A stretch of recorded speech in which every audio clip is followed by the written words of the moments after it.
Oke, kembali lagi dan selamat datang di unit 4 ya. Kali ini kita bakalan bahas tentang rute dan endpoint. Dan di sini kita nggak bakal ngoding dulu karena capek dan mungkin barangkali ngebosenin juga ya kalau ngoding-ngoding terus. Jadi kita bakalan bahas secara konseptual tentang endpoint dan rute ya. Tapi di sini kita bakalan coba bahas dulu tentang rute. Karena itu kita tanya nih, kita search dulu ya ke Google. Karena itu konsep itu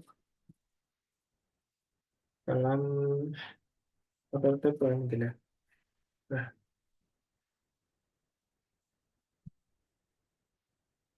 itu pada intinya konsep rute itu sama gitu ya, sama jalur gitu. Oke, di sini kurang tepat gambarnya, jadi kita bakalan kasih contoh. Karena itu,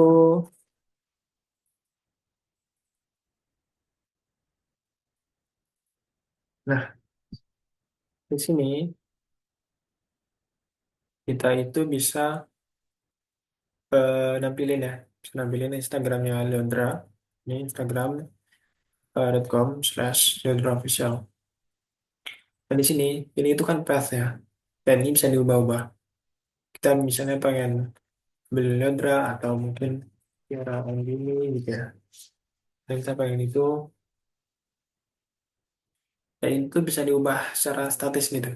Dan dengan cara kita cukup bikin akun, jadi kita bisa tampilin gitu. Itu kan berarti dia dinamis tuh. Nah, ketika dia itu dinamis, kita itu bisa sebut sebagai rute. Dan perlu kita tegaskan lagi, yang dimaksud dinamis itu kita ketika pengen bikin jalur baru, kita itu nggak perlu ubah-ubah codingannya. Kita cukup lakukan interaksi di dalam aplikasinya itu. Beda lagi sama kalau misalnya yang statis atau konstan gitu ya. Kayak misalnya facebook.com login gitu misalnya. Nah, misalnya kalau misalnya kita itu pengen ngebuka halaman login, kita itu pasti pasti kita itu di rute yang ini gitu. Rute ini tuh ketika pengen diubah, kita itu harus ubah codingannya gitu. Supaya lebih jelas kita gini, ketika nanti kita diimplementasi rute itu yang ada bracket-bracketnya gini, dia kan bisa bisa diubah tuh, dia bisa dinamis kan, jadi dia bakalan bisa nampilin data-data tertentu dengan kakak tertentu gitu, dia berarti dinamis kan. Nah, beda lagi sama kalau misalnya kita itu pengen ngebuka yang get provinces ini, dan yang statis ini, yang pasti harus get provinces ini kita sebut sebagai endpoint.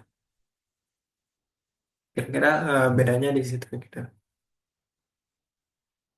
Selain itu ada juga login, detail, penduduk. Ini kan path ini kan statis ya. Ini nggak bisa diubah dan akan selamanya kayak gitu terus kecuali kita ubah di codingannya gitu. Nah, beda lagi sama ini. Ini kita bisa inputin nomor kakaknya dan dapat data yang beda-beda tanpa harus ubah codingan gitu. Itu yang kita maksud dengan rute ya. Ini rute, ini endpoint. Oke, kira-kira gitu. Dan saya rasa cukup sekian ya, supaya nggak terlalu panjang penjelasannya. Untuk penjelasan lebih lanjut, eh, banyak banyak referensi yang bisa kita dapetin. Dan untuk pertanyaan-pertanyaan bisa bisa apa namanya bisa dicantumkan di kolom komentar ketika perlu,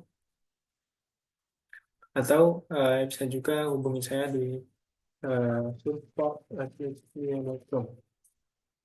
Saya melalui email ini ya. Jadi kita akan balas cepat mungkin. Dan sekian, sekian dan terima kasih.